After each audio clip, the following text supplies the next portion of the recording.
வணக்கம் ஃப்ரெண்ட்ஸ்.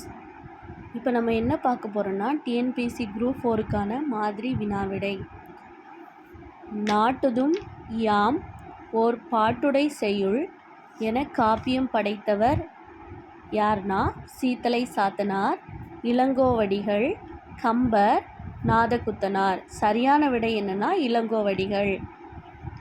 ரெண்டாவது கொஷின், வெறுங்கை என்பது மூடத்தனம், விரல்கள் 10 மூலதனம் என்று பாடியவர் யார்னா தாராபாரதி, சிற்பி பாலசுப்ரமணியம், கவிமணி, கல்யாண்ஜி. சரியான விடை என்னன்னா தாராபாரதி. மூணாவது கொஷின் என்னன்னா, உயிர் இரக்கமே பேரின்ப வீட்டின் திறவுகோல் என்றவர் யார்னா தாயுமானவர், குணங்குடி மஸ்தான் சாகிப், வள்ளலார், முடிசூடும் பெருமாள். சரியான விடை என்னன்னா வள்ளலார்.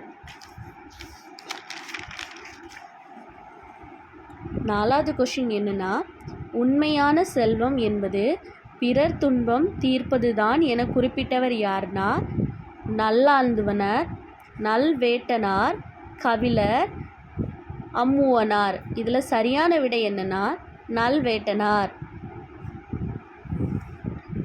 அஞ்சாவது கொஷின், புன்னை யாழல் நிலத்திற்குரிய மரம் என்னன்னா குறிஞ்சி, மருதம், நெய்தல், முல்லை. இதில் சரியான விடை என்னன்னா நெய்தல். அடுத்த கொஷின், ஆறாவது கொஷின், வெய்யோ நொழி தன்மேனியின் விரிசோதியின் மறைய என்னும் பாடல் வழி யாரை குறிக்கிறது? ராமன், லக்ஷ்மன், குகன்.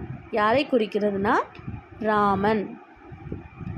யார் காலம் தொட்டு மெய்கீர்த்திகள் கல்லில் வடிவமைக்கப்படுகின்றன? யார் காலம் தொட்டுன்னா முதலாம் குலோத்துக்கன், இரண்டாம் பரந்தாகன், முதலாம் ராசராசன், இரண்டாம் ராசராசன். இதுக்கு சரியான விடை என்னன்னா முதலாம் ராசராசன். சொல்லும் பொருளும் தவறாக பொருந்தி இருக்கு. அதில் என்னன்னு சொல்லி நம்ம கண்டுபிடிக்கணும். தெண்டிரை தெளிந்த அலைகள், தடகரி மத யானை, அடவி காடு, மாந்திரம் மலை. இதில் என்னென்னா தவறாக இருக்குன்னா தடகரி மத யானை. இது தவறாக இதில் பொருந்தி இருக்கு. பொறுத்துக திணை சிறு பொழுது. பொறுத்துக. குறிஞ்சி, குறிஞ்சி என்னன்னா யாமம். முல்லை, முல்லை என்ன வரும்னா மாலை. மருதம், மருதம் என்னன்னா வைகரை. நெய்தல், நெய்தல் என்ன வரும்னா ஏற்பாடு. பாலை, பாலை என்ன வரும்னா ஆன்சர் நண்பகல்.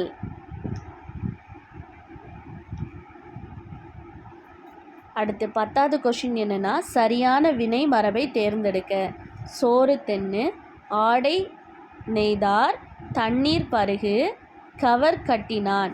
இதில் சரியான வினை மரபு என்னன்னா, சரியான இதில் வினை மரபு என்னன்னா ஆடை நெய்தார்.